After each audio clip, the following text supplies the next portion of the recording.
الطيبين الطاهرين اللهم صل على محمد وآل محمد واللعنة الدائمة على أعدائهم أجمعين من الآن إلى قيام يوم الدين رب زدني علما رب اشرح لي صدري ويسر لي أمري واحلل عقدة من لساني يفقهوا قولي أما بعد فقد قال الله سبحانه وتعالى في كتابه المجيد بسم الله الرحمن الرحيم يا أيها الناس أنتم الفقراء إلى الله والله الغني والله هو الغني الحميد صدق الله العلي العظيم وفي آية أخرى والله الغني وأنتم الفقراء.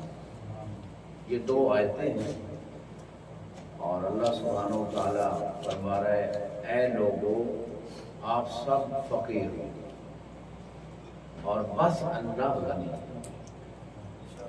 اور دوسری آیت میں ہے کہ اللہ ہی غنی ہے اور آپ سب فقیر ہو. اب یہ دلیل فقر کے نام سے اس دلیل کو یاد کیا جاتا ہے. کیا کہتے ہیں؟ دلیل فقر. فقر کا معنی کیا ہے؟ احتیاج. فقر کا معنی احتیاج، محتاج ہونا. فقر کا معنی کیا ہے؟ محتاج ہونا. اللہ کے علاوہ کائنات کی ہر مخلوق، ہر شے میں، ہر لحظہ اللہ کی محتاج. یہ دلیل فقر. اور یہ وہ دلیل ہے کہ جو خدا کی وحدانیت کو بھی بیان کر رہی ہے، خدا کے کمال کو بھی بیان کر رہی ہے، خدا کی صفات کو بھی بیان کر رہی ہے، خدا کی قدرت کو بھی، خدا کی حیات کو بھی علیہ السلام، خدا کے علم کو بھی. اللہ الصمد. اللہ الصمد کا کیا معنی ہے؟ وہ بے نیاز ہے، یعنی وہ کسی کا محتاج نہیں ہے. اور یہاں جب کہا یا ایھا الناس انتم الفقراء واللہ الغنی، اللہ غنی ہے یعنی کسی کا محتاج ہے. اور سارے لوگوں کو اللہ نے کہا کہ آپ سب فقیر ہو. اب فقیر کس کے فقیر ہیں؟ یہ جو فقیر ہیں سارے لوگ فقیر ہیں. اللہ کہہ رہا ہے، میں تو نہیں کہہ رہا آپ مجھے گھر گھر کے دیکھ رہے ہیں، یعنی میں نے نہیں کہا لوگوں کو فقیر ہیں. اللہ کہہ رہے ہیں آپ سب فقیر ہو بس اللہ غنی. اور بلاغت کے اگر ہم تھوڑی سی بات میں جائیں تو واللہ الغنی لفظ اللہ جو آیا ہے وہ مسند الیہ معرفہ علم. واللہ الغنی، الغنی یہ بھی مسند ہے اور یہ یہاں پہ یہ بھی معرفہ ہے الغنی. واللہ الغنی جب مسند الیہ دونوں معرفہ ہو جائیں تو بلاغت میں کیا ہو اس کا فائدہ ہوتا ہے؟ حاصل کا فائدہ. جیسے انما حاصل کے لیے ہوتا ہے، ما و الا مطلب نفی و الا، لا الہ الا اللہ.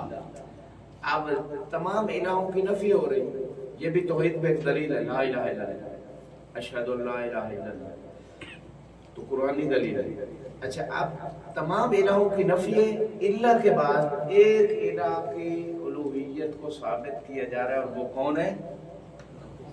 جس کی الوہیت کو ثابت کیا جا رہا ہے وہ کون ہے؟ اللہ. لا الہ الا اللہ. تو حصر ہو گیا، یعنی الوہیت منحصرہ ہے کس کے لیے؟ اللہ کے لیے. اللہ کے علاوہ کوئی معبود نہیں. اب یہ جو حصر ہے چاہے نفی و الا سے ہو چاہے انما سے ہو، جیسے انما یرید اللہ میں، چاہے مسند اور مسند الیہ مبتدا خبر محمول موضوع جو بھی آپ نام دیں مختلف علوم میں یہ نام ہے، اگر دونوں معرفہ ہوں تو کیا فائدہ ہوتا ہے؟ حاصل کا فائدہ. جاگے ذرا میرے ساتھ جو ناشتہ کر کے جو لوگ مثلا جاگ رہے رات کو سوئے تھے اس کے لیے اگر دونوں معرفہ ہوں تو کیا فائدہ ہوتا ہے؟ حاصل کا. یعنی بس اللہ کہہ رہا ہے میں ہی غنی اور کوئی غنی نہیں، سب محتاج ہے اللہ کے، سب محتاج ہے. وجود میں اللہ کے محتاج، صحت میں وَإِذَا مَرِضْتُ فَهُوَ يَشْفِينِ، شفا اس کی طرف، صحت میں اس کے محتاج ہے. اچھا وجود میں، صحت میں، ایمان میں اللہ کے محتاج ہے. قالت الاعراب آمنا قل لم تؤمنوا بل قولوا اسلمنا. اعراب بدو نے کیا کہا کہ ہم ایمان لے آئے. اللہ نے کہا بدو سے میرے حبیب فرما دیں کہ آپ لوگ ایمان بڑا مسلمان ہو گئے, یعنی آپ لوگ قہرن داخل ہو گئے ہیں. جیسے فتح مکہ پہ تلوار دیکھ کے لوگ کلمہ پڑھ لیا لیکن اندر سے تو نہیں ہوئے. تو بعض مقامات اللہ نے فرمایا کہ ان سے کہہ دیں یہ آپ کے اوپر اپنے اسلام کا احسان جتلاتے ہیں. اپنے اسلام کا کیا جتلاتے ہیں؟ احسان. بل اللہ من علیکم اذ ہداکم. ان سے فرمائے کہ لا تمنوا علی باسلام, اپنا اسلام کا میرے اوپر احسان نہ جتلاؤ بلکہ اللہ نے تمہارے اوپر احسان کیا ہے جو تمہیں ہدایت دی. اللہ نے احسان کیا تمہیں ہدایت دی. تو لہذا ایمان کس کی طرف سے ہے؟ اللہ کی طرف سے. بقاء علی الایمان کس کی طرف سے؟ خاتمہ بالخیر اللہ کی توفیق سے انسان. اچھا یہ ایک واقعہ باقاعدہ حدیث میں کہ اصحاب کرام سے اللہ کے رسول نے پوچھا بھائی جنت جو ہے نا کس چیز کے ذریعے سے جاؤ؟ کسی نے کہا نیک اعمال کی وجہ سے, کسی نے کہا عقیدے کی وجہ سے, کسی نے کوئی جواب دیا پوری توجہ سے. اب کیا ہوا؟ اللہ کے رسول نے فرمایا کوئی بندہ جنت میں نہیں داخل ہوگا الا بفضل اللہ. کس سے داخل ہوگا؟ اللہ کے فضل سے. صحابہ متعجب ہوئے بھئی ہمارے اعمال سے کچھ اس سے تو ہم جنت جانے والے نہیں ہیں. تو لوگوں نے کہا یا رسول اللہ آپ بھی اللہ کے فضل سے. کہا میں بھی اللہ کے فضل سے جنت. تو جنت اللہ کے فضل سے. اسی طرح عذاب سے بچنا اللہ کے فضل سے. رزق کون دے رہا ہے؟ وما من دابۃ فی الارض الا علی اللہ رزقها. ہر مخلوق جو زمین میں چلتی ہے اس کا رزق کس کے ذمہ ہے؟ اللہ کے. اللہ کے طالب علم رزق کی ضمانت معصوم نے دی ہے, یہ الگ بات. رزق تو خدا دے رہا ہے, رزق کی ضمانت دینا کہ واقعہ آپ کو ملے گا. یہ طالب علم جو واقعہ ہے اس کے اندر طلب علم ہو. یہ نہیں کہ 10 باتیں اور وہ بھی دیکھ کے بھائی یار آج تمہیں لیٹ ہو گیا. تو وہ جو ہے یعنی طلب ہو اس کے اندر, اس کو چین. جیسے مچھلی کو بغیر پانی کے چین نہیں ہوتا. اسی طرح روایت میں نا المومن فی المسجد کا سمک فی الماء. مومن مسجد میں اتنا پرسکون ہوتا ہے, دنیا سے کٹ آف ہو کے خدا کا سکون مومن کو ملتا ہے جیسے مچھلی کو پانی میں سکون ملتا ہے.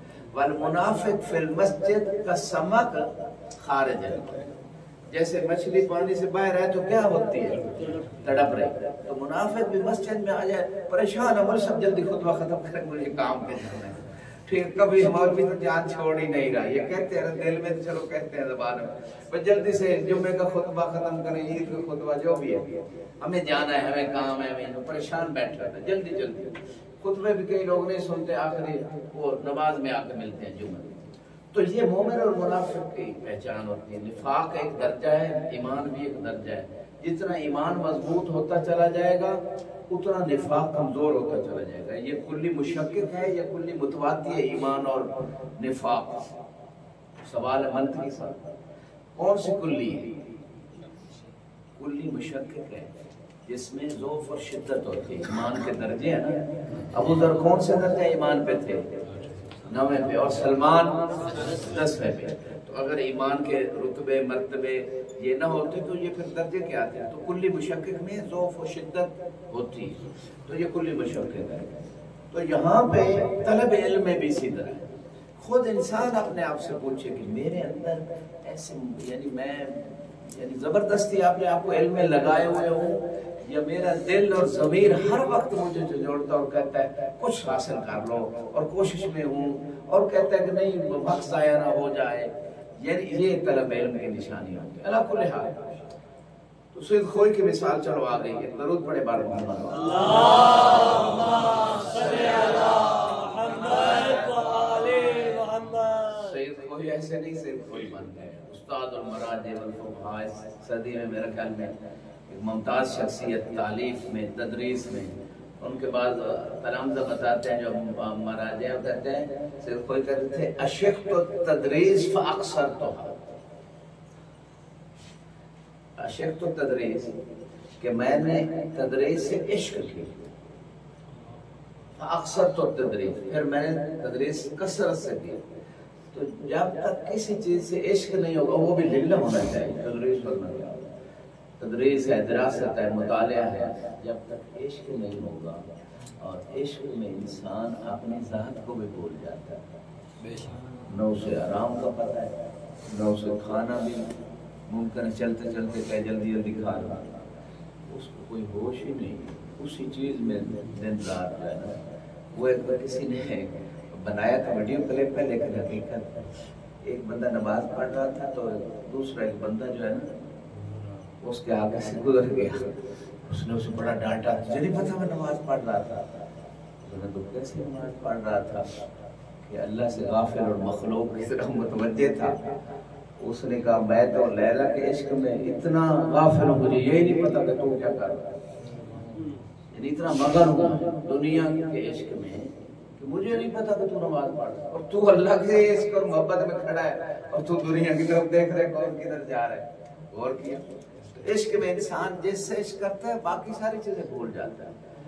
اور اصل عشق یہ تدریس سے بھی اس وجہ سے ہے، یا دراست یا مطالعہ یا کوئی بھی جو بھی شعبہ آپ اپنانا، آپ کے اندر جس چیز میں رغبت ہے، تعلیف میں ہے، خطابت میں ہے، تدریس میں ہے، جو بھی فیلڈ آپ کے اندر رغبت ہو اس سے عشق کریں، اس پہ کام کریں. اصل عشق فقط جیسے غنا فقط اللہ کے لیے ہے، عشق بھی فقط اللہ کے لیے. اور اس میں قرآن میں آیت ہے، کون سی آیت ہے خدا کے بارے میں؟ عشق خدا نے خود کہا ہے کہ میرے سے عشق کرو. قرآن میں کون سی آیت؟ خدا نے کہا ہے میرے ساتھ عشق کرو. اور ہم تو محبت کے درجے میں بھی نہیں، محبت کا درجہ ضعیف درجہ ہے، عشق اس سے بلند درجہ ہوتا ہے. ٹھیک ہے؟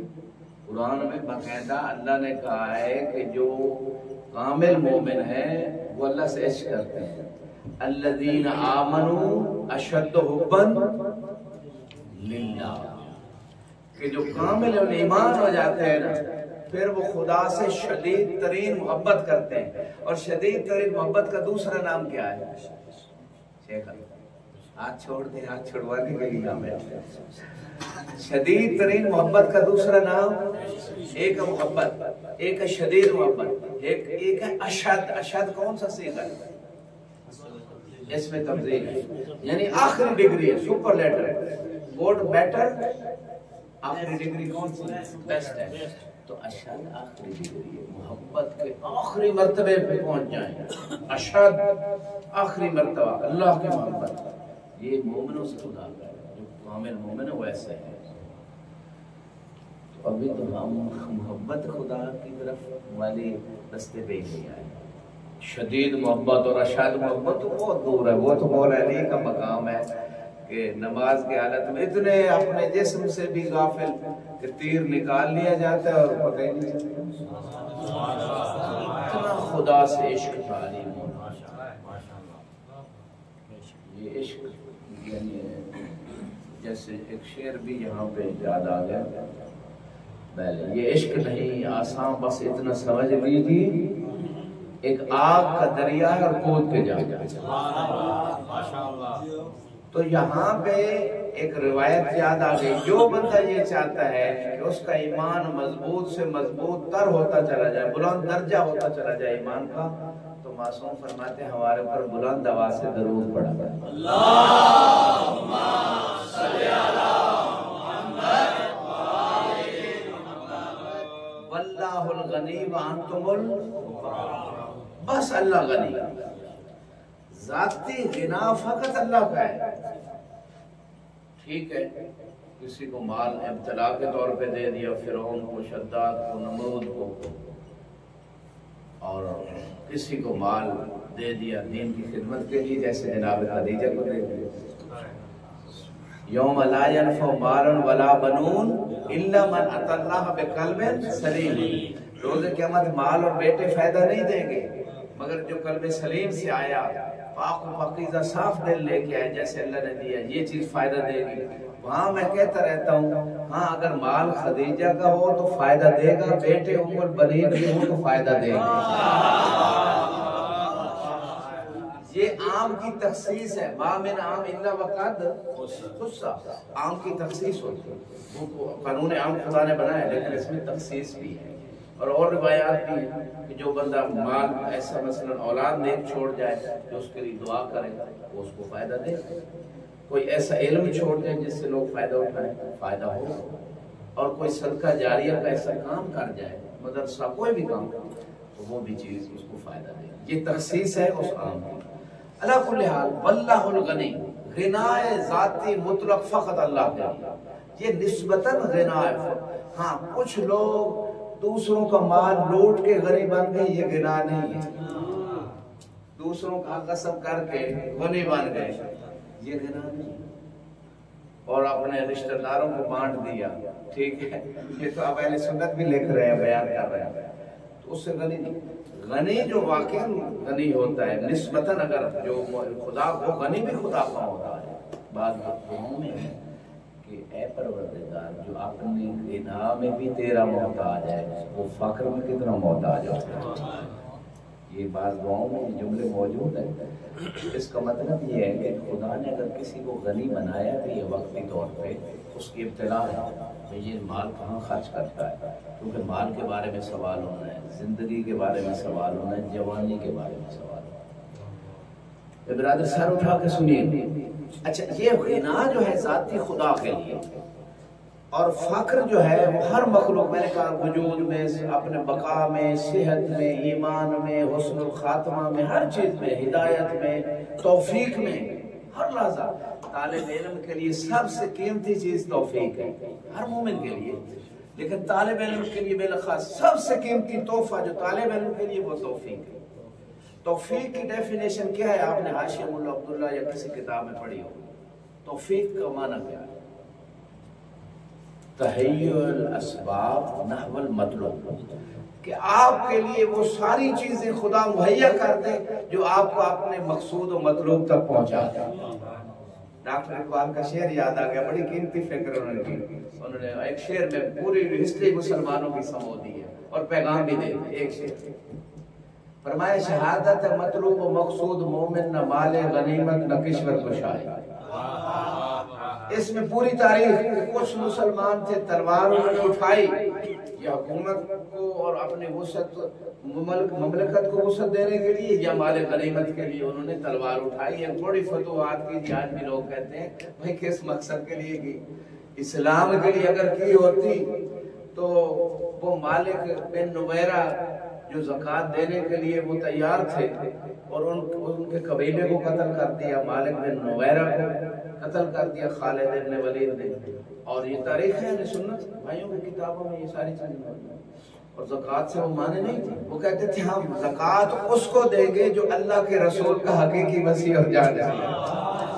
بس بات اتنی تھی، وہ زکوٰۃ نہیں کرتے، ہم نہیں، ہاں اتنا کہا کچھ ہمارے قبیلے میں بھی غریب لوگ ہیں، کچھ ہم ان کو دیں گے، کچھ مسیح رسول کو دیں گے، تو بہانہ بنا کے زکوٰۃ کے منکر پورے قبیلے کو قتل کر دیے، تو مال غنیمت تو لعنت، ٹھیک ہے۔ تو ڈاکٹر اقبال نے یہی تو پڑھا، اور بات اس سے آگے فقط مالک بن نویرہ اس کے قبیلے کو قتل نہیں کیا، اس کی بیوی سے اسی رات زنا بھی کیا، اور گواہ جو صحابہ میں سے گواہ بھی آ گئے حاکم باغ کے پاس، لیکن اس نے بچا لیا کہ یہ صحابی ہے، اس پہ حد جاری نہیں ہو سکتی۔ بھائی کون سا ایسی آیت ہے یا روایت ہے کہ جس میں صحابی کے لیے چھوٹ ہے؟ رسول تو یہ قانون دے کے جا رہے ہیں بھائی کوئی بھی ہو، بڑے بڑے جب قبیلوں کے لوگ جب گناہ کرتے ہیں تو جناب ان کو چھوڑ دیا جائے۔ کچھ آئے تھے رسول خدا کے پاس، یہی واقعہ کہ ہم اسلام لے کے آئے اور ہمارے یہ عزت ہے، ہمارے قبیلے ہیں، ہمارے اوپر حد جاری نہ کی جائے، تو اللہ نے کہا ان سے کہہ دیں اپنے اسلام کا ہمارے اوپر احسان نہ جتلائیں، بلکہ اللہ نے احسان کیا کہ تمہیں ہدایت عطا کی۔ تو مختصر کہنا یہ چاہتا ہوں کہ یہاں پہ غنائے مطلق خدا کا، جب بندے کے ذہن میں یہ فلسفہ بیٹھ جائے کہ ہر چیز میں ایک ہستی کا میں محتاج ہوں، اسی سے اس کو سمجھ آ جائے گی کہ وہ ایک ایسی ہستی کا محتاج ہے جو قدیر ہے، جو علیم ہے، جو حی ہے، جو غفار ہے، جو کریم ہے، جو منان ہے، یعنی وہ سارے کمالات جو خدا کے، یعنی ایک ایسی ہستی کا میں ہر لحظہ محتاج ہوں کہ جو ہر چیز پہ قدرت رکھتا ہے، دنیا بھی دے سکتا ہے، آخرت بھی دے سکتا ہے، میں ایسی ہستی کا محتاج ہوں، اور وہ ایک ہی ہستی ہے۔ جب یہ سمجھ جائے گا تو وہ پہلا قدم ہوگا کہ جب انسان عقیدہ توحید کو صحیح و سالم لے کے چل رہا ہوگا، یہ پہلا قدم ہے۔ جو ہی انسان کے دل میں شیطان نے یہ ڈال دیا کہ وہ محتاج نہیں ہے خدا، کسی مرحلے میں ایک لحظہ بھی اگر یہ خیال ڈال دیا شیطان، اور انسان جب یہ خیال لے کے آتا ہے تو فوراً خدا کی نافرمانی کی طرف بڑھنا شروع ہو جاتا ہے، خدا کی اسے پرواہ نہیں ہے، غفلت میں آ جاتا ہے۔ جو ہی غفلت میں آیا شیطان نے پھسلا دیا، شیطان نے گمراہ کر دیا۔ شیطان جو ہے وہ پھر ایسے ایسے حالت میں لے کے جاتا ہے، اس لیے قرآن میں اللہ نے کہا ان الانسان لیطغی اذا رآ استغنی۔ جب انسان یہ سمجھنے لگ جائے کہ وہ تو غنی ہو گیا، محتاج نہیں ہے، جس لحظہ بھی یعنی خدا کو محتاج نہیں، یا غافل ہو جائے، جس لحظہ اسی وقت سے وہ سرکش ہونا شروع ہو جاتا ہے۔ سرکشی فقط فرعون و نمرود و شداد و یزید اور جو اس طرح کے فرعون گزرے ہیں، یہ فقط وہ سرکش نہیں تھے، وہ تو بڑے بڑے سرکش تھے، کسی نے انا ربکم الاعلی کا دعویٰ کیا، لیکن ہر انسان جو معصوم نہیں ہے، یا جس نے اپنے نفس کا تزکیہ نہیں کیا، خوب اپنے نفس کو پاؤں تھلے روندا نہیں نفس ہمارا بسوق ہو، وہ بندہ کسی نہ کسی لحظہ سرکشی میں مبتلا ہو جاتا ہے۔ ٹھیک ہے فرما بردار بھی ہوگا، بعض اپنے جو 24 گھنٹے کی ساعت ہے، بعض اوقات فرما بردار ہوگا، بعض اوقات سرکشی، اس سے نفس ہمارا سرکشی کروائے گا، خدا کی نافرمانی کروائے گا۔ تو یہ جو نفس ہمارا بسو ہے، اس کو ایسی لگام ڈال کے رکھنی ہے کہ کبھی بھی اس کی لگام تھوڑی دیر، اگر سرکش گھوڑا ہو، اگر سوار تھوڑی دیر اس غفلت کرے گا تو وہ گھوڑا اس کو زمین پہ گرا کے ہلاک کر سکتا ہے۔ یہی سرکش گھوڑا نفس کا جو ہے، تھوڑی دیر اگر غفلت ہو گئی، کسی ایک لحظہ میں ممکن ہے سارے اعمال اس ایک لحظہ میں ختم ہو جائے، اعمال اور عقیدہ بھی ضائع ہو جائے، ایک لحظہ شرک کیا سب کچھ برباد ہو جائے۔ یا ایھا الذین آمنوا لا تقدموا بین یدی اللہ ورسولہ، کہ اللہ اور رسول سے آگے نہ بڑھو، ان تحبط اعمالکم وانتم لا تشعرون، تمہارے اعمال ضائع ہو جائیں گے تمہیں پتہ بھی نہیں چلے گا، ولا تجہروا، اور بلند آواز سے رسول کی آواز کے اوپر اپنی آواز کو بھی بلند نہ کرو، نہ آگے بڑھو نہ آواز بلند کرو، ولا تجہروا لہ بالقول، اپنی باتوں میں بلند آواز سے رسول کے سامنے نہ بولو جیسے تم ایک دوسرے کے ساتھ باتیں کرتے ہو، تمہارے اعمال ضائع ہو جائیں گے اور تمہیں پتہ بھی نہیں چلے گا۔ اگر فقط ایک دفعہ آواز بلند کرنے سے اگر اعمال ضائع ہوتے ہیں، رسول سے آگے بڑھنے سے اعمال ضائع ہوتے ہیں، تو کدھر گئے وہ مسلمان جو کہتے تھے اللہ کی کتاب کافی ہے، اور انہوں نے تاریخ میں لکھ دیا کہ فلاں نے تو رسول سے آگے بڑھ کر رسول کو بھی نماز پڑھا دی تھی، قرآن بھول گئے، قرآن سے رٹے کے لیے انہیں وہ آیتیں بھول گئی سورہ حجرات میں کہ آواز بلند نہ کرو، اور آخری وقت میں اللہ کے رسول کیا مانگ رہے تھے کہ قلم اور لے کے آؤ کوئی لکھنے والا پر کوئی چیز، میں تمہیں اکتب لکم کتابا لن تضلوا من بعدی ابدا، میں تمہیں لکھ کے دوں، اگر رسول لکھنا نہیں جانتے تھے تو کیسے کہہ رہے تھے میں لکھ کے دوں، وہ کہہ رہے ہیں لکھنا پڑھنا نہیں جانتے تھے، اور پہلی وحی کی ابتدا کس سے ہوتی ہے؟ بسم اللہ الرحمن الرحیم، اقرا پڑھو، ایک بندہ پڑھنا ہی نہیں جانتا، اللہ کہہ رہے پڑھو، اتنی جہالت ہے قرآن سے، اس وجہ سے کہ قرآن کے معلمین اور وارثان کو چھوڑ دیا تھا، قرآن خود سمجھنے لگ گئے، اس لیے گمراہ ہو گئے، سار اٹھا کے سننا۔ تو وہ فرما رہے تھے رسول خدا آخری وقت میں بھی کہ لے کے آؤ، انہوں نے شور بلند کر دیا، حسبنا کتاب اللہ، حسبنا کتاب اللہ، کافی اللہ کتاب، کافی اللہ کی کتاب، شور بلند کیا، اصوات بلند ہوئی جیسے تاریخ میں۔ تو جب آوازیں بلند ہوئی رسول کی آواز پہ، فرمایا قوموا انی، فرمایا قوم انی، تو وہ قرآن نہیں پڑھتے تھے کہ رسول کی آواز کے اوپر آواز بلند نہیں کرنی، اعمال حبط ہو گئے. اگر کسی کے پاس 4 نیکیاں تھی وہی حبط اور ضائع ہو گئی. اور جب رسالت کے دربار سے یہ کہہ کہ قوم انی، چلے جاؤ میرے دربار سے، جنہیں رسول اپنے دربار سے نکال دے اللہ ان کو کیسے روز قیامت ان کے اوپر نظر رحمت کرے گا. یہ ایسے ہی ہے بلا تشبیہ، بلا تشبیہ. جیسے اللہ نے شیطان کی جتنی عبادتیں تھی جو ہزاروں سال اس نے عبادتیں کی، سجدے کی، اور اللہ کے ایک حکم الزامی کو ٹھکرا دیا شیطان نے، تو اللہ نے اس کی ساری عبادتیں منہ پہ دے ماری اور کہا مردود ہے نکل جا یہاں سے. جیسے اللہ نے اس کو نکال دیا تھا ایسے رسالت نے اپنے دربار سے منافقین کو اٹھا دیا تھا. سلامت رہے بات جو ابھی تک سو رہے ان کے لیے اگر عجیب ملاحظہ کر رہا ہوں. 8ویں امام نے فرمایا تھا غدیر کی بیعت آدم کو سجدے والے حکم کی طرح تھی. ان لوگوں نے بیعت کر لی تھی وہ فرشتوں کی طرح ہو گئے تھے، اور جنہوں نے انکار کر دیا تھا وہ ابلیس کی طرح ہو گئے.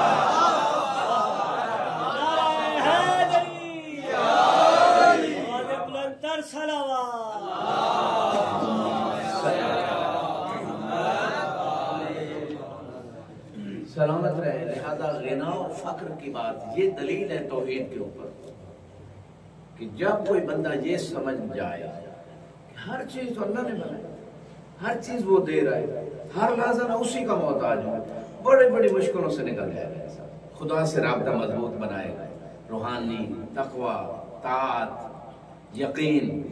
جو خدا سے رابطہ مضبوط ہو جائے گا تو اس کو ساری دنیا کے جو مسائل ہیں اس کے سامنے چھوٹے ہو جائیں گے. القناعۃ کنز. بعض بندوں کے وہ لوگ کہتے ہیں جیب کے پیسے تو انہیں پتہ نہیں ہوتا. اللہ نے وہ چیزیں بتا دی. القناعۃ کنز لا یفنا. قناعت ایسا خزانہ ہے جو ختم ہی نہیں ہوتا. اور حب دنیا اور حب المال یہ وہ مصیبت ہے کہ جتنا انسان اس کے اندر آگے بڑھتا چلا جاتا ہے وہ ریشم کے کیڑے کی مثال امام نے دی ہے، وہ اپنے ہی اس ریشم جو وہ نکالتا ہے اسی میں پھنستا چلا جاتا ہے، اسی میں اس کی موت ہو جاتی ہے. منہومان لا یشبع. مولانا کی بات ہے. 2 قسم کے لوگ سیر ہیں، ایک طالب علم اور دوسرا طالب دنیا یا طالب مال ہے. بات علم کا طالب بھی سیر نہیں ہوتا اور مال کا طالب بھی سیر نہیں، یہ 2. اور فرمایا رضینا بقسمت الجبار فینا. مولانا کا فرمایا ہم جبار کی تقسیم پہ راضی ہیں. لنا علم ولآدائنا مال. اللہ نے ہمیں علم عطا کیا اور یزید جیسے کو مال عطا کیا.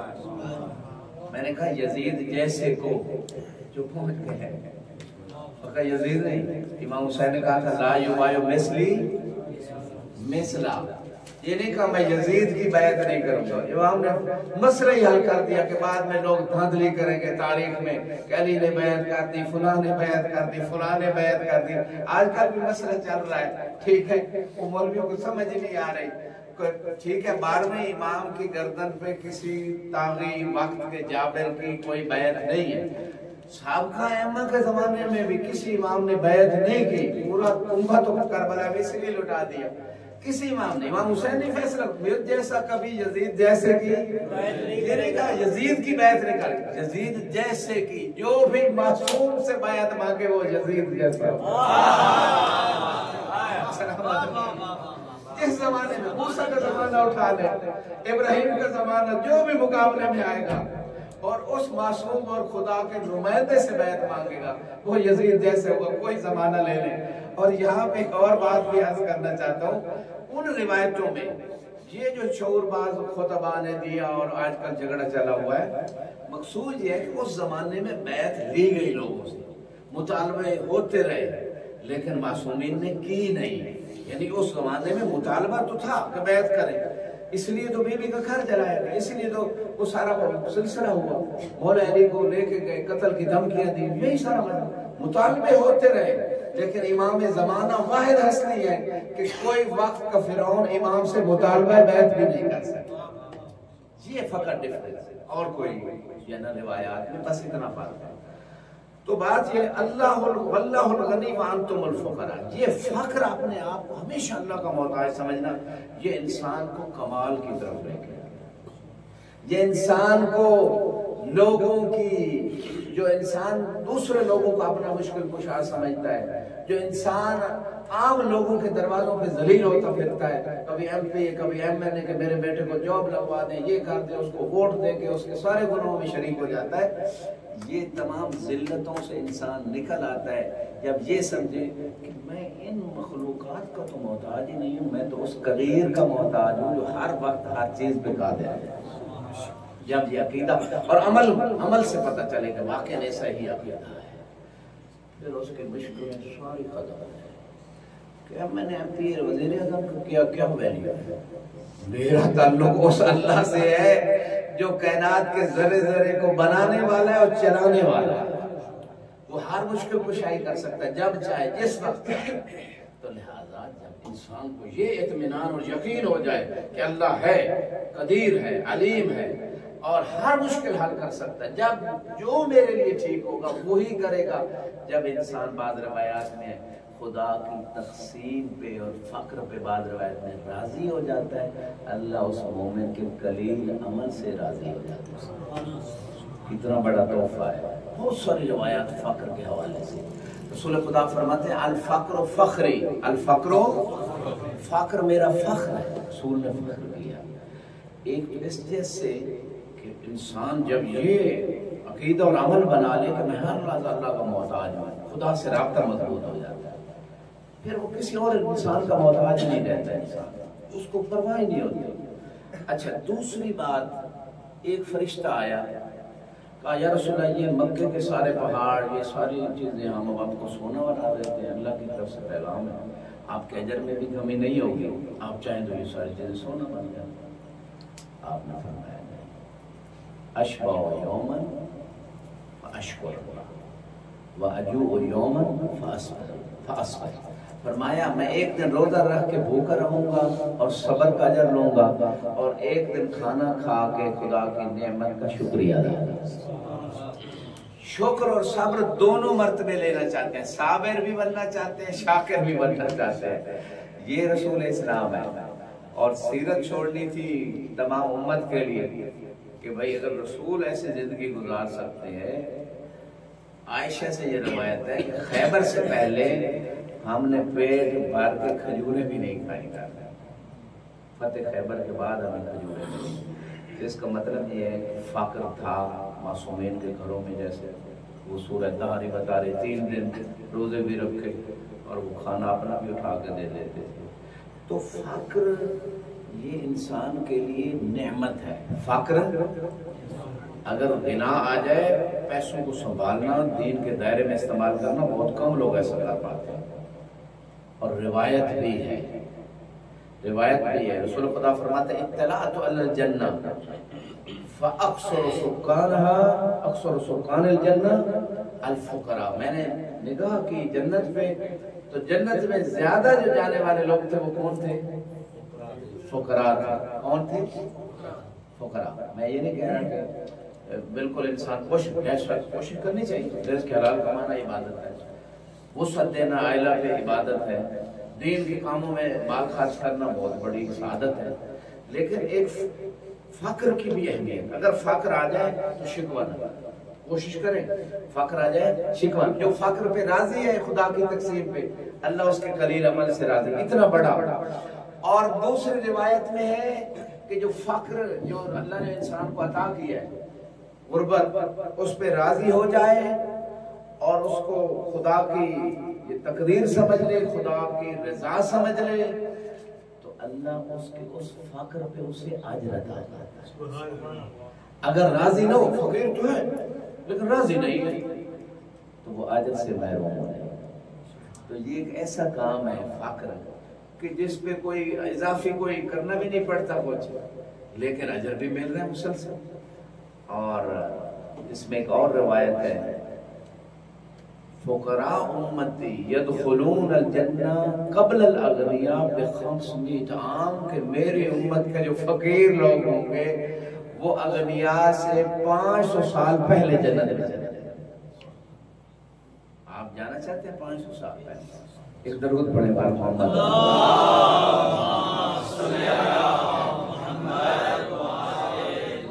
اچھا یہ ایک اور روایت میں نے پڑھا، ایک فقیر اس کا ایک پڑوسی ہے غنی، دونوں کا اکٹھا حساب ہو رہا ہے روز معاشر۔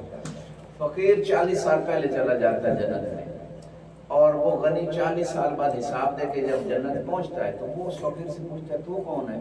وہ کہتا ہے وہی فقیر تو ہوں جو تیرے پڑوس میں کھڑے ہو کے میں حساب و کتاب دے رہا تھا۔ تو وہ 40 سال میں وہ جب جنت گیا تو اس کے بعد کتھا بدل گئی، جوان ہو گیا اور جناب اس کی اور صورتحال ہو گئی تو پہچان ہی نہیں رہا تھا۔ تو یہ دنیا کی 40 منٹ میں دھوپ پہ کھڑا ہونا پڑتا ہے، ہماری برداشت سے باہر ہے۔ تو جنت میں اگر 500 سال ہی بندہ پہلے چلا جائے تو یہ بہت بڑی نعمت ہے۔ یہ فقر تو 4 دنوں کا ہے، آپ پریشان ہو گئے ہوں گے۔ جتنے مدارس دینیہ میں لوگ آتے ہیں دین سیکھتے ہیں اور دین پہ عمل کرتے ہیں، ان میں سے اکثر اغنیاء ہیں یا فقراء ہیں؟ تو فقر نعمت ہے۔ اگر ہم ہوتے ہیں اغنیاء تو شاید ہم بھی وہ اغنیاء کی طرح نہ دین کا پتہ ہوتا، نہ دین پہ عمل، اور پتہ نہیں کیا کیا مال کہاں کہاں خرچ ہوتا۔ تو یہ فقر تو ہمارے لیے نعمت بن گئی۔ ہاں اب اگر خدا ہمیں غنا دے دے تو تب ہم دین پہ ہی خرچ کریں گے، بے دینی پہ تو نہیں کریں گے۔ تو وہ ایک الگ بات ہے، دعا کریں، کوشش کریں، کوئی حرج نہیں غریب بننے میں۔ سید ابو الحسن اصفہانی وہ ان کے والد تاجر تھے، مراجع میں میرے خیال میں واحد تھے جو غنی شمار مشہور ہوتے ہیں کہ غنی خود ذات فیملی کے اعتبار سے، ورنہ سید کوئی بھی عہدہ چھوڑ کے جا رہے تھے۔ استاد کو الوداع کرنے گئے، کیوں جا رہے ہو؟ آپ مجھے اتنا عرصہ ہو گیا ناشتے میں سوائے خشک روٹی کی چائے تک مجھے جو ہے نا، ہاں صرف چائے سے میں ناشتہ کرتا ہوں، چائے کے علاوہ کچھ نہیں ملتا۔ یہ صرف کوئی نہیں اپنے استاد سے الوداع کرتا، چائے بس ہے، وہ کچھ ملی نہیں ناشتہ، اتنا عرصہ ہو گیا میں جا رہا ہوں کہ بس مجھ سے برداشت نہیں۔ استاد نے کہا خوش قسمت تجھے چائے مل رہی ہے، مجھے اتنے سالوں میں چائے بھی ناشتے میں نصیب نہیں۔ سید کوئی کو تھوڑا نسبت دامت ہوئی، استاد کی بات اس سے بھی جو ہے نا اور کم ہے۔ کہا نہیں چلو ٹھیک ہے، میں حوصلے میں استقبال رکھتا ہوں۔ اگر سید کوئی چھوڑ کے چلے جاتے تو سید کوئی بنتے؟ آج دنیا میں تاریخ تشیع میں جو خدا نے 80 سال حوضے کی خدمت کی توفیق جو انہیں دی، ان کے شاگرد جو ان کی کتاب میں، تو یہ ہوتا ہے۔ سید خوئی کے بارے میں ہے کہ انہوں نے خمس نہیں استعمال کیا۔ ٹھیک ہے طالب علم کا حق ہے، وہ لے سکتا ہے اگر اور کوئی راستہ نہیں ہے۔ اگلے دن کسی نے کہا جی یہ سارے مولوی پڑھتے ہیں خمس پہ اور جو ہے نا زکوٰۃ اور یہ وہ، میں نے کہا جیسے آپ لوگوں کو گمراہ کر رہے ہو نیم اللہ مان کے، یہ جو زمانہ ہے عمریں تھوڑی ہیں اور علم پھیل گیا، اگر طالب علم کمائے بھی اور پڑھے بھی تو وہ پھر آپ کی طرح نیم اللہ بن کے گمراہ کرے گا، لوگوں کو خود بھی گمراہ ہوگا۔ لہذا تخصص کے لیے فراغ چاہیے۔ طالب علم جب بالکل تمام دنیا کے امور چھوڑ کے مکمل وقت دے گا علم کے لیے، تب وہ کسی کمال تک پہنچتا ہے، علمی معیار تک پہنچتا ہے۔ لہٰذا وہ حق رکھتا ہے خمس لینے میں، اور زکوٰۃ بھی اگر مستحق لے سکتا ہے۔ تو یہ ساری چیزیں، تو واللہ الغنی وانتم یہ دلیل توحید بھی ہے، اور عبودیت کی طرف انسان کو یہ چیز لے کے آتے ہیں، بندگی، یعنی انسان بندہ تب بنتا ہے، بندگی کی طرف تب آتا ہے جب ہر لحظہ سمجھے کہ میں اللہ کا محتاج ہوں۔ جو ہی کسی مقام پہ ہے کہ اب میں محتاج نہیں، فوراً شیطان اسے اپنے قبضے میں لے لے گا اور سرکش ہونا شروع ہو جائے گا انسان، وہیں سے سرکشی شروع ہو جاتی ہے۔ دیکھیں چھوٹی سی سیٹ کسی کو ملتی ہے، اس میں کہا اب تو میں محتاج ہی نہیں، وہ تکبر شروع کر دیتا ہے، فرعونیت آ جاتی ہے۔ پاسپورٹ آفس کے دروازے پہ آپ چلے جائیں، پی این جو کھڑا ہوتا ہے، جو وہ حارس کھڑا ہوتا ہے، اسی کو دیکھ رہے اس کا تکبر ہی نہیں جاتا، لوگوں کو ایسے ڈیل کر رہا ہوتا ہے کہ سارا کچھ میرے ہاتھ میں ہے، آپ کون ہو ادھر آنے والے اور کیا کرنے والے۔ تو یہ جو سرکشی اور تکبر شروع ہوتا ہے جب خدا سے غافل اور اپنے آپ کو کچھ سمجھنے لگ جائے، وہیں سے انسان کی ضلالت شروع ہوتی ہے، وہیں سے انسان کی تباہی شروع ہوتی ہے، وہیں سے انسان کی ناکامی شروع ہوتی ہے۔ جو انسان اپنے آپ کو مقام فقر سے نکال لیتا ہے کہ میں اللہ کا محتاج نہیں، غافل ہو جاتا ہے، اور اس حوالے سے بھی مولا کا ایک فرمان جو ہے بڑا عظیم ہے، فرمایا کفا بھی عزن ان اکون لک عبدا، علی کی عزت کے لیے اتنا ہی کافی ہے کہ میں تیرا بندہ ہوں، کسی اور کی بندگی میں نہیں۔ خدا کی جو بندگی میں آنا اس میں عزت ہے، خدا کی بندگی سے نکلنا اس میں ذلت ہے، اس میں سرکشی ہے۔ درود پڑھے بار محمد۔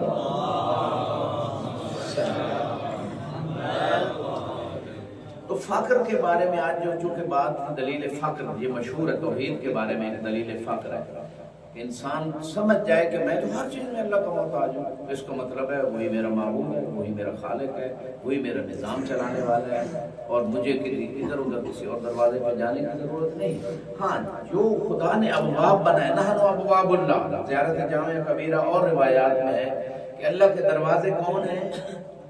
اہل بیت، یہ اللہ نے بنائے، اللہ نے ان کو مقام دیا ہے، یہ اس وجہ سے دروازہ، یہ اس وجہ سے وسیلہ ہے۔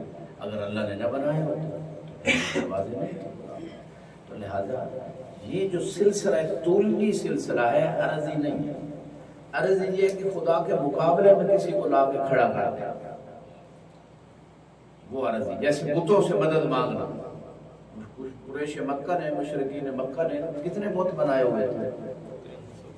360 بت، تو وہ خدا کے مقابلے میں وہ شرک کرتے ہیں۔ یہ جو وسیلہ ہے وابطہ وسیلہ نحن ابواب اللہ، جب کوئی حاجت پوری نہ ہو ہمارا وسیلہ دو، معصوم فرماتا ہے یہ خود اللہ نے بنایا تھا۔ جو چیز اللہ نے بنائی ہے یہ تو اللہ نے، یہ اللہ کے مقابلے میں نہیں ہے، یہ مستقل نہیں ہے، یہ خدا کے محتاج ہے۔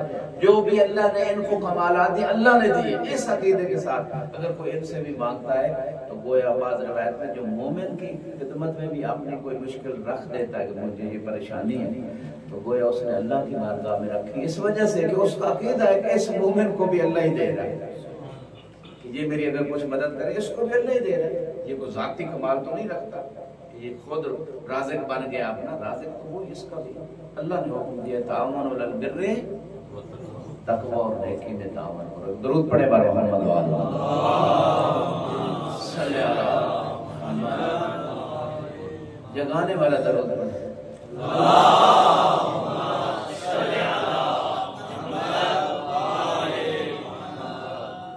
فقر پہ تقریباً بات مکمل ہے، روایات تو بہت ساری ہیں، شاہ صاحب کے آنے تک وہ کہیں آفس میں گئے ہوئے تو آ جائیں گے انشاءاللہ۔ تو دلیل فقر پہ یہ مختصر سی بات ہے، اور اس میں بہت ساری روایات ہیں۔ یہ جو ایک برِ صغیر میں ایک اصطلاح استعمال ہوتی ہے فقراء، فقراء ہوتی ہے استعمال، اصل میں وہ یہی فلسفہ ہے۔ ایک صوفیزم ہے، اس پہ امام نے لعنت کی ہے، جو حلول کے قائل ہیں، جو اتحاد دے خدا کے قائل ہیں، خدا متحد ہو گیا یا خدا کسی کے اندر آ گیا، وہ تو لعنتی ہیں، وہ صوفیزم وہ ٹھیک نہیں۔ لیکن کچھ اہل معرفت لوگ گزرے ہیں، برِ صغیر میں بھی ہیں، جن کی کرامات ہیں، جن کے مزارات ہیں، ان لوگوں کے پاس ایک دلیل ہے، دلیل فقر، وہ اپنے آپ کو فقیر کہتے ہیں، یعنی وہ تواضع میں ہر لحظہ اپنے آپ کو خدا کا محتاج سمجھتے ہیں اور ہر لحظہ خدا کی یاد میں رہتے ہیں۔ یہ ان کا جو 40 میں چلے کاٹتے ہیں، یعنی 40 دن ایک ورد خاص کرتے رہنا، خدا کا کوئی نام نہیں، خدا کے اتنے نام ان کی اپنی اپنی برکات ہیں، ان برکات میں اس میں خاص نام کو ذکر کرتے رہیں گے، ساتھ نماز کی پابندی، طہارت ہے، روزہ ہے، یہ ساری چیزیں شریعت کی پابندی کے بغیر خدا کا ولی نہیں بن سکتا انسان۔ اور اضافی یہ ہے کہ وہ ان مستحبات اور ذکر خدا میں انسان رہے، یہ وہ اضافی کام کرتے جو واقع جو اولیاء اللہ گزرے۔ اور فذکرونی، قرآن ہے، میرا ذکر کرو میں تمہارا شکر۔ تو خدا پھر ان کی زبان میں ایسا ڈال دیتا ہے، کسی کو دعا دے دی پوری ہو گئی، ٹھیک ہے۔ تو یہ ذکر جو ہے نا اس کے اپنے آثار ہیں۔ دلیل فقر یہ ہے کہ وہ یہ کہتے ہیں جو دم غافل سو دم غافل، جو سانس آپ نے غفلت میں لے لی ہے، خدا سے غفلت میں، خدا کی اطاعت سے غفلت میں یا خدا کے ذکر سے غفلت میں، وہ آپ نے کفر کیا۔ اب یہاں کفر کون سا ہے؟ یہ ان عرفاء کی میں بات کر رہا ہوں، اور بڑی گہری بات ہے، اور یہ روایات آیات سے ثابت ہے۔ کیا ہے بھلا کافر کا یہاں کون سا معنی ہے؟ کفر کی کتنی قسمیں؟ ایک کفر ہے ایمان کے مقابلے، ایک کفر ہے دوسرا کفر ہے کفران نعمت. انا ہدیناہ السبیل اما شاکرا و اما کفورا. ہم نے سیدھا راستہ دکھا دیا، اب اس سیدھے راستے کو اپنا کے بندہ شکر گزار ہو جائے یا کفور یعنی ناشکر ہو جائے. لئن شکرتم لازیدنکم، شکر کرو گے اللہ کہہ رہے اور نعمت دے. ولئن کفرتم ان عذابی، تو شکر کے مقابلے میں جو کفر ہے وہ کون سا کفر ہے؟ کفران نعمت. تو ہر سانس نعمت ہے یا نہیں؟ ایک روایت میں ہے کہ تمہارا ہر سانس یہ موت کی طرف ایک قدم ہے. جو ہی سانس ختم ایک قدم اور بڑھ گیا، زندگی ختم ہو رہی اور موت قریب آ رہی ہے. ارے غافل یہ گھڑیال تجھے دیتا ہے منادی، تیری زندگی کا ایک اور لمحہ بیت گیا. یہ شاعر ہے کہ لوگ سالگرہ مناتے ہیں، جی اتنا سالوں کو ہو گیا، جی بڑا ہو گیا. بھائی سالگرہ حساب و کتاب کا دن ہے، محاسبے کا دن ہے کہ میں نے سال گزار دیا، میں نے کیا کھویا اور کیا. یہ محاسبے کی ضرورت ہے. سالگرہ ہر بندے کو منانے چاہیے اس لیے محاسبہ. سال بعد تو محاسبہ انسان کرے بیٹھ کے دوستوں کے ساتھ، اپنے رشتہ داروں گھر والوں کو میں نے کیا کھویا، آپ بھی بتائیں کیا پایا. من لم یحاسب نفسہ کل یوم لیسا منا. حدیث میں جو روزانہ اپنا حساب و کتاب نہیں کرتا وہ ہم شیعوں میں سے، ہمارے شیعوں میں سے نہیں. یہ یہاں اہل بیت میں سے نہیں، لیکن یہاں مخصوص شیعوں میں سے نہیں. اللہ کل حال تو بات کیا ہو رہی تھی؟ فقر کی. جو دم غافل تو دم کافر. وہ پھر طاعت خدا کے ساتھ ساتھ جو خلوت میں رہ رہے کہ ذکر خدا کر کر کے ایک مرحلہ آ جاتا ہے کہ ان کا دل ذکر خدا میں جاری ہوتا ہے. یہ اولیاء اللہ عرفا کے آپ بھی تجربہ کر لیں، تجربہ کر لیں. کوئی ذکر لے لیں، کرتے رہیں مسلسل. ایک وقت آئے گا آپ سو رہے ہوں گے، آپ کا دل ذکر خدا میں جاری ہوتا ہے. اور اس پہ روایت پیش کر رہا ہوں، معصومین فرماتے ہیں، خود رسول خدا فرماتے ہیں، تنام عینایا ولا ینام قلبی. میری آنکھیں سوتی ہیں، میرا دل ذکر خدا میں مشغول ہے. رسول خدا اور سب ائمہ کے بارے میں کہ وہ سو بھی رہے ہوں، ان کا دل ذکر خدا میں مشغول. اور آپ خود تجربہ کریں، پہلے واجبات کو ادا کریں، حرام کام سے بچیں، رزق پہ خصوصی توجہ دیں، طہارت نجاست پہ.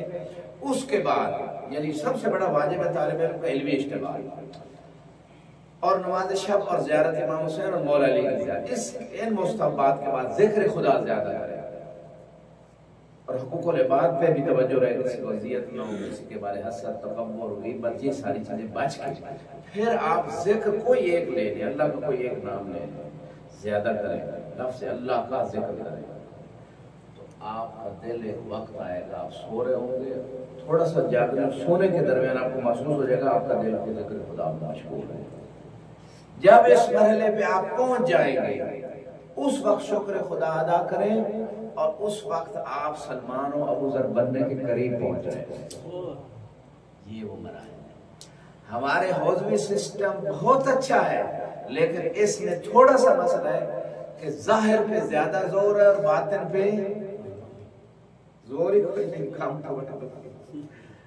باطنی جہت بہت ضروری ہے. یہ ہمارا سسٹم اصل میں ہے ہی روحانی. ہم ڈاکٹر بن رہے ہیں، جسمانی ڈاکٹر بن رہے ہیں. روحانی روح کی تربیت. جب ہم روح کی تربیت کریں گے تمام گناہ کبیرہ سے بچیں گے، ذکر خدا میں رہیں گے، طاعت خدا میں رہیں گے. قاضی کون سا قاضی؟ نجف میں ایک بہت بڑے قاضی گزرے، سید علی قاضی.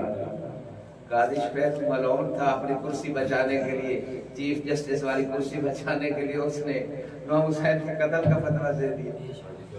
جیسے آج کل کچھ قاضی جو ہے نا حکومت سے معاہدے کر لیتے ہیں، جو آپ کہیں کہ ہم فیصلہ ویسے دیں، ہمیں چیف جسٹس تو بنا دیں، بے شک نمبر 30 رہی ہو. ٹھیک ہے، غور کر رہے ہیں. 4 دن کی زندگی ہے، بعد میں دھیری رات ہے، اور قاضی کے لیے تو بہت مشکل ہے. آخرت میں بہت سخت روایات کی اور آیات میں یہ الگ الگ. تو یہاں پہ جو بات ہو رہی ہے وہ قاضی شرح کی بات نہیں، سید علی قاضی. ہاں تو بتائیے ان کا مقبر علیہ السلام میں ان کی قبر بھی ہے، کتابیں بھی ہیں، اسوۃ العرفاء اور بھی کتابیں ہیں، آپ دیکھیں سوق میں سیر و سلوک سید مہدی وارلوم آیت اللہ گزرے ہیں، یہ مسجد دوسی کے ساتھ ان کا گزرا ہے، ادھر دفن ہے، صاحب کرامات مکاشفات امام زمانہ سے کئی ان کی ملاقاتیں مرجع تھے، اس سلوک سیر و سلوک عربی میں کتاب ہے، ادھر اٹھا کے ضرور ہے روحانیت۔ ہمارے جتنے فقہ میرے اطمینان ہے، جتنے فقہ مراجع گزرے ہیں ربانیین ہر صدی بڑے بڑے صاحب کرامات گزرے ہیں، آج تک میں دلیل سے بات کروں ایسے نہیں کروں، آج تک مراجع جو ہیں وہ صاحب کرامت ہیں، فقہا ربانی ہر زمانے میں، ٹھیک ہے ہر بعض زمانوں میں کچھ غیر صالح بھی رہے ہیں، لیکن اغلب ہمارے شیعہ فقہا صاحب کرامت، کیونکہ انہوں نے دین کو مکمل طور پہ سمجھا اور عمل کیا، اطاعت خدا میں، تو وہ عرفاء بھی بن گئے، وہ صاحب کرامت بھی بن گئے۔ اور ایک لمبا پھر یہ تو علماء کی کرامتیں تو بہت زیادہ کتابوں میں بھری پڑی ہے، ان میں سے ایک کتاب لعالی الاخبار یا قصص و خواتر، یہ علماء کے قصے بہت ساری کرامات ہیں، اور میں سمجھتا ہوں اس زمانے میں جتنے خود شیعہ جو ہے علماء سے دشمنی کر رہے ہیں، ضرور کسی نہ کسی عالم کی کوئی نہ کوئی کرامت کبھی نہ کبھی ذکر کر دیا۔ ایک درود پڑھے بار محمد وآلہ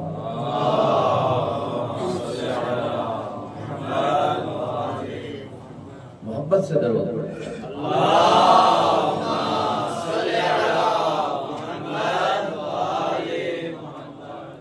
آپ شاید متوجہ ہوں، بڑے بڑے مولوی آج کل مرجعیت مراجع فقہا نظام اس کے خلاف جو ہے نا وہ کام کر رہے ہیں، یعنی یہ نہیں کہ انہوں نے کچھ نے پیسے دیے اور وہ کام کر رہے ہیں، وہ ان کی نیمولائیت کی وجہ سے سمجھے نہیں دقت سب، اور وہ مسلسل لوگوں کو بھی دور کر رہے ہیں اور خود بھی دور رہا، اور بڑی بڑی دلیلیں اور کیا کیا۔ جتنی دفعہ ان کو میں نے کہا کہ یہ روایتیں آپ کے گھر لے گئے، کیونکہ ایک بندہ ہے بہت محبت سے محقق آدمی ہے، لیکن وہ کہہ رہا ہے کہ سارے شیعہ مرتد ہو گئے، جنوی ہیں فقہا بھی سب کچھ 329 میں، خود بھی وہ شیعہ عالم ہے، یعنی امام سے انہوں نے غداری کی، امام غیبت قبرہ میں چلے گئے ان کی تقصیر کی وجہ سے، اور امام ان سے ناراض ہیں، یہ ہے وہ ہے، اور یہ سب جب تک اجتماعی توبہ نہیں کریں گے نہیں بخشے جائیں گے۔ یہ جہنوی بہت ساری اس کی تو لمبی چوڑی تقریریں آ چکی ہیں، اس کو میں نے چند روایت بھیجی، یہ جو غیبت کے زمانے میں علماء شیعہ کا مقام ائمہ نے بیان کیا ہے کہ اور جو ہے نا اس میں شیاطین جو انس ہیں ان کی جانوں سے جو علماء شیعہ جو ہے نا ضعیف شیعوں کو بچائیں گے اور امام سے منسلک کریں گے، ان کے عقیدے کو ٹھیک رکھیں گے، یہ علماء اگر نہ ہوتے تو دین میں سارے لوگ مرتد ہو جاتے۔ میں کہ یہ روایات کے در لے جائیں گے، اور افضل اعمال امتی انتظار امام زمانہ فرج کا انتظار کرنا، سب سے منتظر جو صحیح منتظر عمل کرتے ہوئے دین پہ امام کا، کل متشاہد میں دم ہی فی سبیل اللہ روایت میں کہ وہ جیسے خدا کے راستے میں اپنے خون میں لت پت، ایسے منتظر کا مقام ہے۔ تو آپ یہ ساری روایتیں کدھر لے گئے جو غیبت کے زمانے میں شیعوں کے بارے میں ہے، علماء کی شان کے بارے میں ہے، اور رسول خدا نے بعض روایات میں اپنے اصحاب سے کہا کہ ایک زمانہ آئے گا، اس زمانے میں لوگوں نے مجھے دیکھا نہیں ہوگا، وہ میرے بھائی ہیں۔ صاحب نے کہا یا رسول اللہ ہم آپ کے بھائی نہیں؟ کہا نہیں، آپ میرے اصحاب بھائی نہیں، وہ میرے بھائی ہیں۔ کہا وہ غیبت کا زمانہ ہوگا اور لوگوں نے حجت کو دیکھا نہیں ہوگا لیکن ایمان لے کے آئیں گے، اس وجہ سے انہوں نے اپنا بھائی تو میں یہ مختصر یہ باتیں اس لیے کر رہا ہوں کہ بڑا فتن کا زمانہ، میڈیا میں فائدے بھی ہوئے، فتنے بھی بہت زیادہ ہیں، لہذا اس زمانے میں اپنے عقیدے کو دلیل سے مضبوط طریقے سے اخذ کرنا اور عملی زندگی میں اس عقیدے پہ قائم ہونا، فقط زبان سے نہیں کہ میرے پاس یہ دلیل ہے، یہ کافی نہیں ہے۔ عقیدہ جو توحید کا، امامت کا، نبوت کا، کیا کوئی بھی عقیدہ چاہے قیامت کا، وہ صحیح عقیدہ تب انسان خود مانے کہ دیکھے خارج میں جو میرے اعمال ہیں، افعال ہیں، وہ ان عقیدوں سے مناسبت رکھتے ہیں یا عقیدہ زبان سے کچھ اور ہے عمل کچھ اور ہے، تب جا کے بندہ صحیح مومن بنے گا۔ گمراہ تو نہیں کہہ سکتے.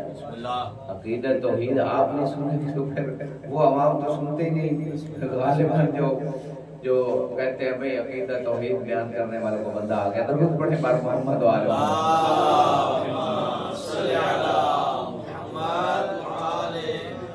تو میں بھی سید کے انتظار میں آپ بھی ہیں اور فانتظروا انی معکم من المنتظرین. قرآن میں کہا ہے انتظار کرو میں بھی انتظار کرنے والوں میں سے ہوں. تو انتظار عبادت ہے, غیبت پہ ایمان عبادت ہے. یؤمنون بالغیب قرآن میں جو ہے, حدیث بھی ہے ذالک الکتاب لا ریب فیہ ھدی للمتقین الذین یؤمنون بالغیب, کہ یہ کتاب متقین کو ہدایت دیتی ہے. کن کو؟ اچھا یہ کتاب اللہ نے متقین کے لیے بھیجی ہے, یہ سارے لوگوں کے لیے بھیجی ہے.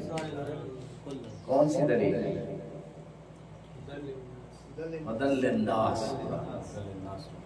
ٹھیک ہے, یہ قرآن اللہ نے تمام لوگوں کی ہدایت, لیکن اس سے ہدایت لے گا کون؟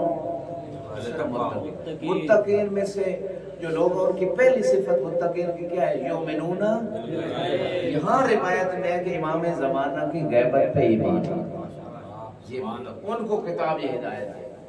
ایک مصداق ہے.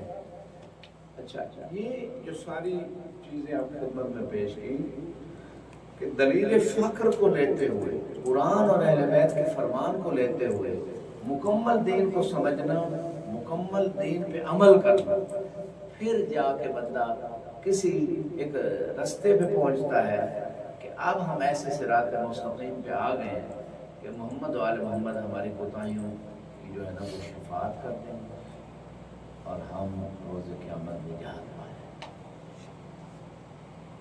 ورنہ اگر پورے قرآن اور حدیث کو دیکھا جائے تو 99.99% لوگ, یعنی میں مسلمانوں کی صرف بات نہیں کر رہا, تمام شیعوں کی بھی کر رہا, 99.کچھ% لوگ پورے قرآن اور پوری جو روایات اہل بیت جو دین کامل ہے اس پہ عمل نہیں کر رہا. جزوی اسلام بعض چیزوں کو لے لیا, بعض کو چھوڑ دیا. جب تک یہ حالت رہے گی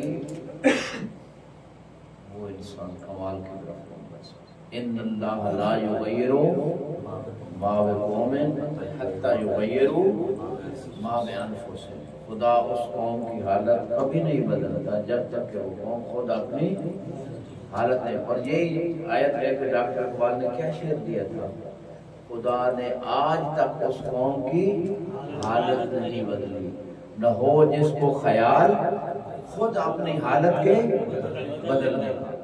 تو یہ تبدیلی انسان نے خود لانی ہے اپنے اندر سب سے پہلے اور پھر معاشرے کے اندر.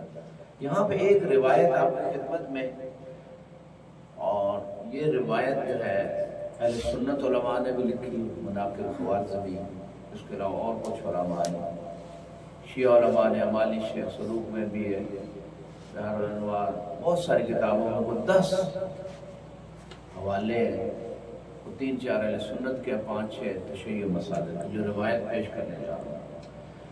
اچھا روایت سے پہلے تھوڑی سی بات خطابت کے حوالے سے.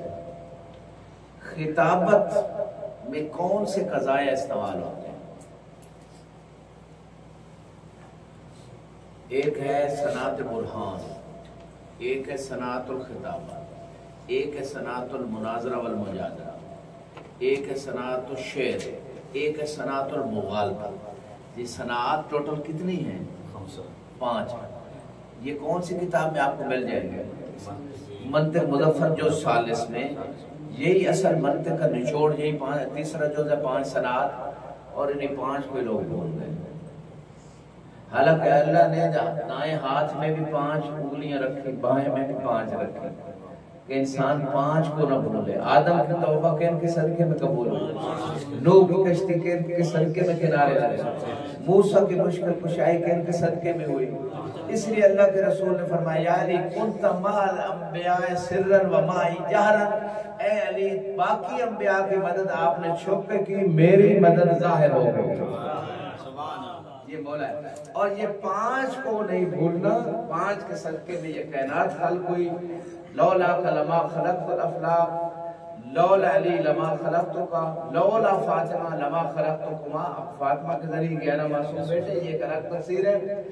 اگر 5 کے اندر آپ تھوڑا دقت کریں، غور کریں، تو 5 کے اندر آپ کو 14 نظر آئے. 5 کے اندر یہ آپ دیکھ لیں، ہر انگلی میں 3 3 ہے، یہ 4 انگلیوں میں 12. یہ جو حصے خدا نے بنائے، اور اس میں 2 ہے. 12 اور 2 کتنے ہوتے ہیں؟ 14. تو 5 میں دقت کریں گے تو 14 ہے، زیادہ غور کریں گے. اور پھر 5 اور 5 کا تعلق 1 سے ہے، اس کا مطلب 14 کا تعلق 1 سے ہے. تو اگر 1 سے ہم تعلق بنانا چاہتے ہیں تو ہمیں 5 12 14 سے تعلق بنانا ہوگا. بس آخری روایت جو میں نے 10 کتابیں عرض کی ہیں، 3 4 اہل سنت مصادر ہیں، 5 6 شیعوں کے مصادر ہیں. تو فن خطابت میں قضایا جو استعمال ہوتے ہیں وہ مقبولات ہوتے ہیں. کون سے قضایا؟ برہان جو صنعت برہان ہے اس میں قضایا استعمال ہوتے ہیں، قضایا یقینیہ. کون سے قضایا؟ یقینیہ. خطابت کی صنعت میں مقبولات. اور مقبولہ قضیہ کون سا ہوتا ہے؟ ہر ایک تو قبول اللہ کو بھی نہیں کرتے لوگ. اللہ واحد. مثلا یہ قضیہ ہے، اب 7 ارب آبادی میں کتنے ارب ہیں جو اللہ کو وحدہ لا شریک مانتے ہیں؟ چلو زبانی طور پہ، عملی طور پہ تو پھر وہ بہت کم پرسنٹیج آئے گا. عملی موحد تو بہت کم نکلیں گے. چلو زبانی لا الہ الا اللہ کہنے والے 1.5 ارب آبادی ہے، ٹھیک ہے. تو اس قضیہ کو بھی نہیں مان رہے لوگ، ٹھیک مقبول نہیں. تو روایات اور آیات سے جو چیزیں سمجھی جاتی ہیں وہ قضاء مقبول ہے. منہ میں اس کو قبول کر لیتا ہے، یہ بات آیت سے، یہ بات روایت سے، یہ قضاء مقبولہ. اور خطابت میں قضاء مقبول غالباً استعمال ہوتے ہیں کہ آپ سورہ قبرہ جو ہے نا وہ کسی آیت روایت سے بنا کے اس کا نتیجہ دے دیں. تو خطابت میں ہمیشہ یہ معتبر چیزیں آئیں گی.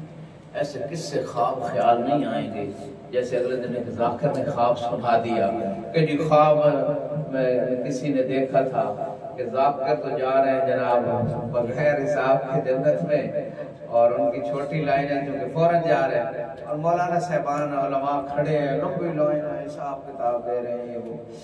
یہ ہوتا ہے خطابت. بعض لوگ مثلا سیکھ لیتے ہیں، ان کو یہ نہیں پتہ ہوتا کہ اس میں قضایا کون سے استعمال ہونے ہیں. اور بغیر معلم کے جب کوئی آ جائے گا ممبر پہ تو کہیں نہ کہیں وہ گمراہ کر دے گا، پھسل جائے گا، پھسلا دے گا. تو حسبنا کتاب اللہ یہ پہلے دن سے یہ نقصان دے رہی ہے.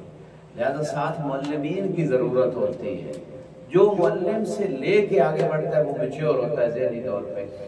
اور وہ جو خواب ہے اس کی اصل حقیقت یہ ہے کہ سید مہدی بہر العلوم، بس اسی پہ اکتفا کرو. سید مہدی اگلے ہفتے میں آپ کو روایت سنا رہا ہوں پوری جو ابھی میں عرض کر رہا تھا.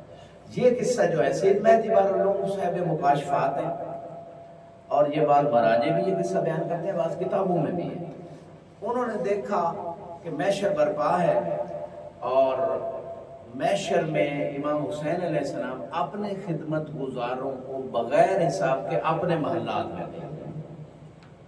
جو امام حسین سردار جنت ہے یا نہیں ہے؟ امام حسین سیدہ شباب اہل جنت ہے یا نہیں؟ تو یہ مصداق ہے امام صدیق. امام اپنے محلات میں بغیر جنا حساب کے شفاعت سے ان کو بھیج دیں. علماء مسلم مہدی کہتے ہیں میں بھی اس حساب میں چلا گیا جہاں خطبہ. اب ممبر کے خادم فقط ذاکر نہیں جو ہماری اصطلاح میں ذاکر ہے، ذاکر تو خطیب بھی ذاکر ہی، تمام خطبہ چاہے وہ علماء ہوں. خود سید مہدی بہر العلوم ان کے بیٹے بھی مرجع تھے، یہاں خطاب کرتے تھے نجف میں، ہم نے ان کو دیکھا.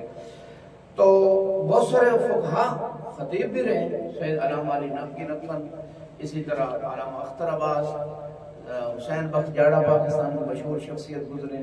تو فقہا بھی تھے اور خطبہ بھی تھے. اسی طرح عربوں میں بھی، ایرانیوں میں بھی فقہا اور خطبہ یہ گزرے. تو یہاں پہ جو میں بات کر رہا ہوں وہ سید مہدی کہتے ہیں مولا میں اس لین میں چلا گیا جہاں خطبہ ممبر کے خادم بغیر حساب کے مولا کے وہ جا رہے تھے محلات میں بلند و بالا. اب اس میں فقط ذاکر نہیں، جو بھی خادم ہے ممکن ہے وہ جو امام حسین علیہ السلام کی عزاداری برپا وہ بھی امام حسین کا خادم ہے. جو لنگر پکا رہے تقسیم کر رہے دے رہے وہ بھی خادم ہے، جو ممبر پہ پڑھ رہے چاہے عالم ہو چاہے غیر عالم ہو وہ بھی خادم ہے، اگر اس کی نیت ٹھیک ہے، اخلاص ہے، صحیح چیزیں پڑھ رہا ہے، گمراہ نہیں کر رہا، یقیناً امام اجر دلوائیں گے روزے قیامت۔ اصل اجر تو وہی ہے، یہ دنیا کی فیس تو کوئی اجر ہی نہیں ہے، اس کی کیا ویلیو دنیا کی آخرت کے مقابلے میں۔ تو سید مہدی بار لوگ جو مرجع ہیں، جو فقیہ ہیں، وہ کہتے ہیں اپنے خواب میں کہ میں اسی لائن میں چلا گیا جہاں خطباء کھڑے تھے اور مولا کی شفاعت سے جنت ہے۔ امام نے مجھے اشارہ کر کے بلایا، مہدی ادھر آ، تو ادھر کیسے کھڑا ہے؟ کہا مولا میں بھی آپ کے ممبر کا خادم تھا۔ امام نے فرمایا تو نے خدمت چھوڑ دی تھی۔ یہ سید مہدی اپنے خواب میں آتا ہے، یہ اصل قصہ یوں ہے۔ تو یہ کہتے ہیں کہ مولا میں کیا کروں گے، تو مجھ سے غلطی ہوئی، خدمت چھوڑ دی۔ انہوں نے واقعا خطابت چھوڑ دی، سید مہدی مرجع تھے۔ تو پھر امام نے فرمایا جاؤ فقہاء کی صف میں کھڑے ہو جاؤ، پہلے لوگوں کی شفاعت کرو پھر جنت جانا۔ اس میں فقہاء کی عظمت بھی ظاہر ہو رہی ہے اس خواب میں کہ فقہاء شفاعت، اور روایات بھی ہیں اس میں، فقہاء شفاعت کریں گے اور پھر جو ان کی محنت ہے، جو ان کا اجر ہے وہ ان کو مل جائے۔ لیکن جو خطباء یا خادم ہیں، صحیح سچے مخلص لوگ، خدمت کرنے والے، چاہے نامور تھے یا نہیں تھے دنیا میں، وہ مولا حسین کی شفاعت سے مولا کی جنت میں جائیں گے۔ خواب کا نتیجہ یہ ہے، اس میں خطباء کی عظمت بھی بیان ہوئی ہے، جو مخلص ہیں، جو دنیا پرست نہیں ہے، جو شہرت پرست نہیں ہے، جو گمراہی نہیں پھیلا رہے، ان کی عظمت بھی ہے، اور ادھر فقہاء کی عظمت بھی ہے۔ اور اگر کوئی دونوں کام کر لے کہ فقیہ بھی بن جائے، اہل بیت کے دین کا خادم اس جیسے بھی بن جائے، اور مولا حسین کا بھی خادم بن جائے، تو پھر وہ اس کشتی میں سوار ہو گیا جس کے بارے میں اللہ کے رسول فرماتے ہیں کہ جیسے مولا سے چھٹے امام سے پوچھا گیا الستم کلکم سفن النجات، کیا تم سارے کشتی نجات نہیں ہو؟ فرمایا نام ہم سب کشتی نجات ہیں، ولیکن جدی الحسین سفینۃ اوسع و اسرع، میرے دادا حسین کا جو سفینہ اور کشتی ہے وہ وسیع بھی زیادہ ہے اور تیز بھی زیادہ ہے۔ آپ نے دعاؤں کی قبولیت کری، ایک درود پڑھ دیں۔